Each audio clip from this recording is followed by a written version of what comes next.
Hello, everyone. We're the Tana family. And today our topic is... Chapter 21. The Rush to California.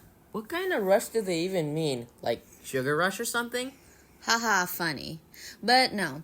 Today we'll be talking about the infamous California Gold Rush. In 1848, news of California's rich gold deposits spread around the world, giving many gold fever. Yeah, and the reports even said the ground is littered with gold. All a man has to do is to pick it up. Hey, is that a piece of gold? Dude, that's a moldy chicken nugget. Oh.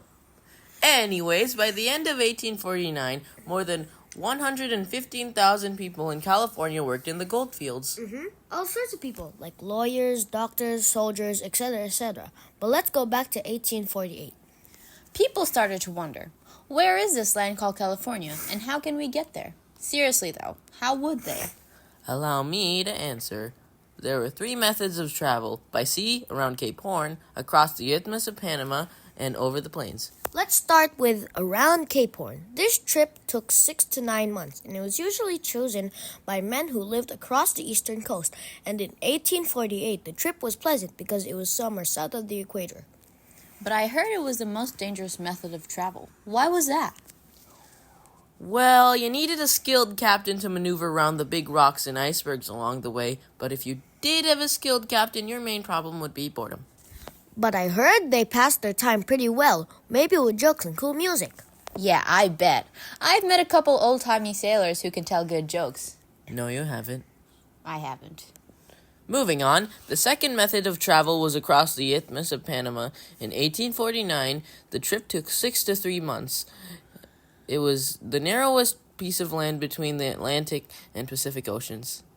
Yeah, voyagers took a ship to the Atlantic side of Panama and hired natives to take them up the Chagres River and then over the mountain by donkey.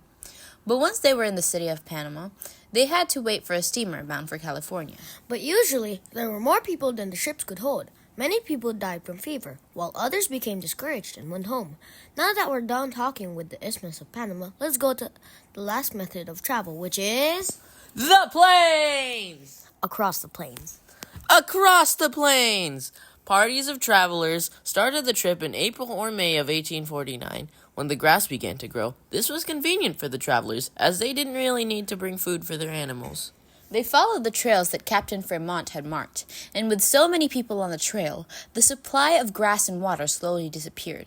Disease and sickness like cholera had plagued them. I heard historians also estimated that either 1/10 or 1/5 of the travelers didn't make it to California, and only 1/3 of the wagons crossed the mountains. Other travelers tread the southern side of the United States. One of these parties were being the Lewis Manley Party, which the Gadakin family will talk about in the next topic.